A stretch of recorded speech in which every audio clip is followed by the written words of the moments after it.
अज़मा साहबा, मैं आपके सामने भी ये सवाल रखना चाहूँगा कि अगर इस कानून के हवाले से आपकी रिजर्वेशंस हैं तो यहाँ पे इमरान खान साहब, शाह महमूद कुरैशी साहब का मुकदमा जो है वो इसी खुसूसी अदालत में चलने लगा है, आपको तो इसकी मुखालफत करनी चाहिए। देखिए, साइफर जो है it's not an ordinary thing. अगर इमरान खान के ऊपर जो है वो बेटे से तनख्वाह लेने वाला या किस टाइप का कोई केस बनाया हुआ हो और उसके ऊपर जो है ऑफिशियल सीक्रेट एक्ट जो है वो लगा हो गलत तरीके से, तो बिल्कुल उसकी मुखालफत होनी चाहिए। बट बात यह है कि मौसूफ ने एक साइफर के साथ ना सिर्फ खेला, उसके मिनट चेंज किए, उसके अंदर पाकिस्तान के अंदर जो है वो एक बयानिया तरतीब दिया जिससे पूरे पाकिस्तान की खारजा पॉलिसी जो है वो मुतासिर हुई। जो एक ऑफिशियल जो कॉरेस्पॉन्डेंस होती है मुख्तलिफ एम्बेसीज के बीच में और आपकी हुकूमत के बीच में, वो जो है वो एट स्टेक गई। आपको पूरी दुनिया जो है वो ट्रस्ट करने के लिए तैयार नहीं है। अब आपके साथ कोई भी बात करने से पहले जो है वो शायद 100 दफा सोचे कि ये पता नहीं किस तरह के नॉन सीरियस लोग हैं जो बिठा दिए हैं। तो पाकिस्तान का नुकसान हुआ है। अब पाकिस्तान का फिर दूसरा मैं समझती हूँ कि 9 मई के जो वाकयात है ना, उन्होंने शायद हमारे मुल्क के अंदर ये जो एक डिबेट है कि जो सिक्योरिटी इदारे हैं जिस तरह से उनको ब्रीच किया गया है, उनकी शायद और उनको स्ट्रेंथन करने की जरूरत है। उनको ज्यादा जो है वो बेहतरी से उनको जो ज्यादा ताकत देने की जरूरत है। तो ये भी मेहरबानी इमरान खान की है ना, उसने 9 मई किया होता, ना जो सिक्योरिटी इदारे हैं और ना इस तरह से जो है वो सख्ती करने की बात होती, ना बगैर वारंट्स के जो है वो घर में घुसने की इजाजत मिलती, तो ये ना हुआ होता। ये बहुत सारे इमरान खान के कारनामों में एक ये भी कारनामा है जो पाकिस्तान को भुगतना पड़ रहा है। और यही आखिरी जो उनकी एक सौगात सदर अलवी की शक्ल में रह गई थी, उसने भी अपना जो है वो पार्ट प्ले कर दिया। सो ये पता नहीं इमरान खान की जो बाकियात है, इसके आफ्टर शॉक्स पाकिस्तान की रियासत कब तक बर्दाश्त करेगी। मैं मुनीब साहब, ये जिस चीज़ की तरफ इशारा कर रही हैं अज़मा साहिबा, ये आरिफ अलवी साहब के लिए वैसे तो टेन्योर थोड़ा ही रह गया उनका, लेकिन this could actually get him into trouble. कोई प्रॉब्लम इनके लिए बन सकती है कि जिस तरीके से ये चीज़ हैंडल हुई है कानूनी तौर पे? अब कानूनी तो चले बात, पर आई think he is already in trouble. इसलिए बिकॉज मेरे ख्याल में is caught between a rock and a hard place. एक तरफ पीटीआई है, इमरान खान साहब के ऑब्वियसली पैगामात होंगे कि भाई आप कहां से ये सारे मामला किए जाते हैं और आपको इसलिए तो नहीं वहां पर बिठाया था कि आप ये सारे काम करते रहे। प्लस एक इनहेरेंट चीज जो इमरान खान साहब की जमात के अंदर मौजूद है वो ये कि to strike and to strike back. So they keep striking back. Imran Khan साहब कुछ चीजों को मैं समझता हूं फिर वो मेरे ख्याल में उन्होंने डाउन प्ले उन्होंने किया या उनको एहसास था, बट फिर भी वो डाउन प्ले करते रहे। कुछ चीजों की बहुत बुरे नतायज होते हैं और उनकी रिपरकशंस बहुत बुरी होती हैं। इमरान खान साहब ने जो किया, अपने बेनिफेक्टर को जाकर उन्होंने अटैक कर दिया। इसी तरह अब आरिफ अलवी साहब ने अपने लिए तो देखिए, उनके पास तो अब तकरीबन 20-22 दिन रह गए हैं उनकी, मेरा आई बिलीव 13 तारीख तक है या उससे पहले ही उनकी टर्म खत्म हो रही है। 9th, हाँ 9th को खत्म हो रही है। तो अगर उस हिसाब देखा रहे तो 15-18 दिन उनके रह गए होंगे या 20 दिन रह गए होंगे। हाँ, आइन ये जरूर कहता है कि जब तक कोई नया नहीं आएगा ही कैन बेसिकली कंटिन्यू, और PTI would want him to continue. But जो उनके हालात हैं, मुझे समहाउ लगता है, I am not too sure, कि जो जितना बड़ा पंगा उन्होंने ले लिया है, I think he will be forced to resign और he will be forced to take a step where he would be he will be forced कि आप जाएं जनाब, फारग हो जाएं। ये इस सारी सूरत में ये मुनीब साहब जो आप ये बात कह रहे हैं सदर साहब के टेन्योर की, ये पंसोथा साहब, ये जो भी सिचुएशन हो रही है इसमें एक एलिमेंट क्या ये डिस्कस हो सकता है कानूनी तौर पे कि एक्चुअली वो अपनी पार्टी जिनसे उनका ताल्लुक है, वैसे तो टेक्निकली स्पीकिंग प्रेसिडेंट का अब किसी सियासी जमात से ताल्लुक नहीं होता, लेकिन ये एक ऐसी कोशिश थी जिसमें इमरान खान साहब को बचाना था या शाह महमूद कुरैशी साहब को बचाना था, और उनकी जो पॉलिटिकल एफिलिएशंस हैं वो उसकी वजह से ये सारा कदम उठाया गया। मैं शायद इस हद तक तो ऑफ कोर्स किसी की इंटेंट को ना जज कर सकूं, बट ये डेफिनेटली नज़र आ रहा है कि इन दो कवानीन को बनने से रोकना उनका, जैसे कहते हैं, उनकी मंशा ज़रूर थी।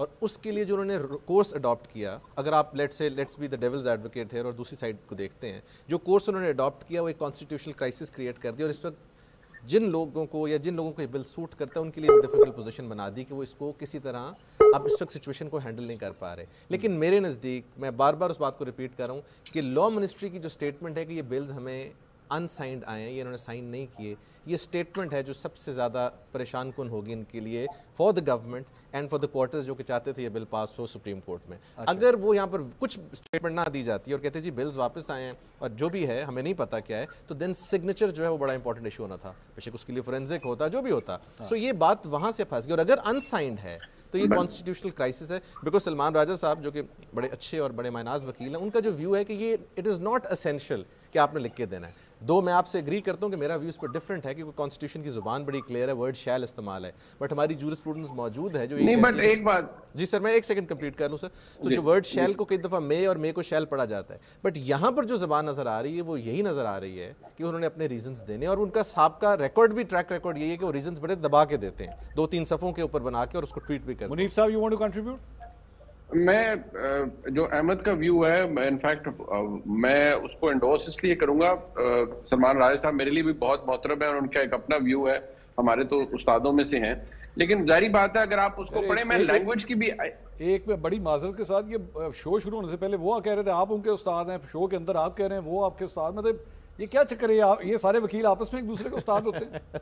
नहीं, मैं सलमान राजा साहब की बात कर रहा हूँ। अहमद अच्छा, सॉरी, हाँ, मैं सलमान राजा साहब की बात कर रहा हूँ। अहमद वैसे तो माशाल्लाह अहमद भी बहुत ज़हीन है, और चले ये भी हमारे उस्ताद हो सकते हैं। मैं तो हर एक से सीखता हूँ, मैं तो हर एक से सीखता हूँ। देखिए बात ये है कि जो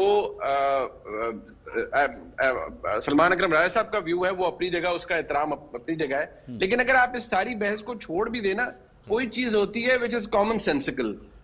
ये कॉमन सेंस को अपील ही नहीं करती ना कि सदर के पास इख्तियार ही दो हैं, जो हम पूरी, अगर आप इसको एज ए ले मैन भी कोई देखे मंसूर साहब, दो इख्तियार हैं, वापस भेजना है या असेंड करना है। नहीं, वो कहते हैं मैं तीसरा भी काट लिया कि मैं कॉल ही रखना है भाई, और मैं जुबानी वापस भेज देना है। This is now how it's done.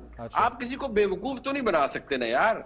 आप लोगों को कोई ना कोई अकल की बात भी होती है ना, कोई किसी को अपील करे वो बात। सो ये कॉमन लॉजिक को ये बात अपील नहीं करती फ्रैंकली, इसलिए कि ये होशियारी थी, अब वो होशियारी पकड़ी गई। साहब जी, एक चीज मैं ऐड करूं, ये मुनीब साहब की बात ठीक है कि उनके पास दो इख्तियार हैं, लेकिन इख्तियार के उन्होंने असेंट करना है, उसके लिए भी फॉर्मल सिग्नेचर की जरूरत है ना। अगर 75(1) पढ़ते हैं। अच्छा, ये सिग्नेचर वाली पहले भी आपने ये पॉइंट किया, ये अजमा साहबा, ये सिग्नेचर तो मिनिस्ट्री ऑफ लॉ ने कह दिया है जी, साइन नहीं हुए उसके ऊपर, हमें अनसाइंड मिले हैं, तो ये तो अलवी साहब की फेवर में ये बात नहीं जाएगी जी?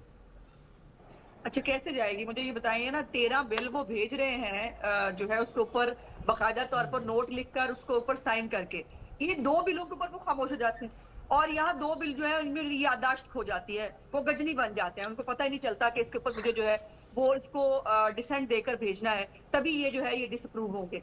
वो सब वो काम करते रहे हैं जो एक प्रेसिडेंट को सूट नहीं करता, एक प्रेसिडेंट को नहीं करना चाहिए, बट अब तो उन्होंने हद ही कर दी कि अब उन्होंने पाकिस्तान के कॉन्स्टिट्यूशन के साथ भी, अपनी आईनी किरदार के साथ भी वो खेल गए।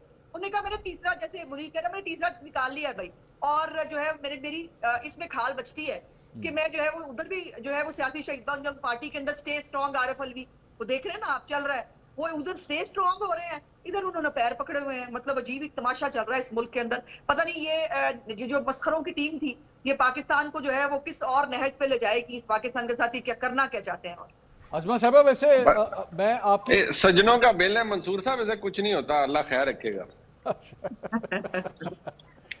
ਤੁਹਾਡੇ ਸੱਜਣ ਹੋਣਗੇ ਭਾਈ। ਨਹੀਂ, ਤੁਹਾਡੇ ਵੀ ਸੱਜਣ ਹਨ, ਤੁਸੀਂ ਵੀ ਇਸਲਾਮਾਬਾਦ ਜਾਂਦੇ ਹੋ ਤੇ ਮੈਂ ਵੀ ਜਾਣਾ। ਮੈਂ ਇਸਲਾਮਾਬਾਦ ਜਾਣਾ, ਪਿੰਡੀ ਨਹੀਂ ਜਾਂਦਾ ਜਨਾਬ। ਮੈਂ ਨਹੀਂ ਜਾਣਾ। ਮਸਲਾ ਜ਼ਿਆਦਾ ਇਸਲਾਮਾਬਾਦ ਦਾ ਹੁੰਦਾ ਹੈ, ਤੁਹਾਨੂੰ ਪਤਾ ਹੀ ਹੈ। ਠੀਕ, हाँ सही गल, ये मुझे पता तुसी करनी ने फड़े सी जाना। वैसे अजमा साहबा, मुस्लिम लीग नून की पॉलिसी जरा इस पे जरा बता दीजिएगा, क्योंकि आपकी पार्टी की तरफ से शहबाज शरीफ साहब का एक इंटरव्यू था, उसमें उन्होंने कहा कि हम चाहेंगे कि सदर आरिफ अलवी साहब जो हैं वो, हमें कोई इतराज नहीं, कंटिन्यू करें, कोई ऐसी बात नहीं जब उनका टेन्योर खत्म होता है। राना सनाउल्लाह साहब का एक इंटरव्यू है, वो ये कहते हैं कि नहीं, जब उनकी मियाद खत्म हो जाएगी तो उसके बाद वो फारिग हैं। अब आप लोगों की क्या राय है? आरिफ अलवी साहब का टेन्योर खत्म होने के बाद ही कंटिन्यू करना चाहिए, ऑब्वियसली जब तक इलेक्टोरल कॉलेज कंप्लीट नहीं होता? नहीं, मैं समझती हूँ कि जो उन्होंने कर दिया है, कारनामा सर अंजाम दिया है जाते जाते, जो उन्होंने, मैं तो बार बार कह रही हूँ कि उन्होंने अपने आईनी किरदार को ब्रीच किया है, उन्होंने पाकिस्तान के आइन के साथ खेला है, और ये दूसरी दफा किया है। पहले वो कौमी असम्बली तोड़ने का जो है वो कारनामा भी सरंजाम दे चुके हैं।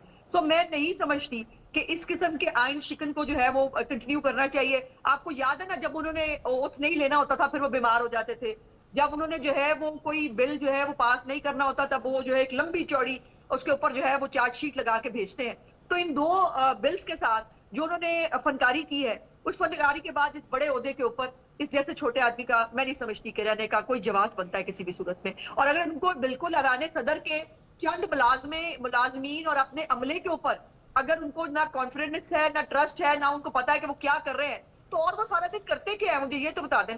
या तो बहुत पाकिस्तान के सारे मसाइल और बोझ उन्होंने अपने कंधों पे उठाए हुए हैं, तो फिर तो मैं कहूँ उनको टाइम नहीं मिला, उनको पता नहीं चला। और वो करते क्या है, ऐवान सदर में बैठ के 8 लाख रुपया वो तनख्वाह लेते हैं। ठीक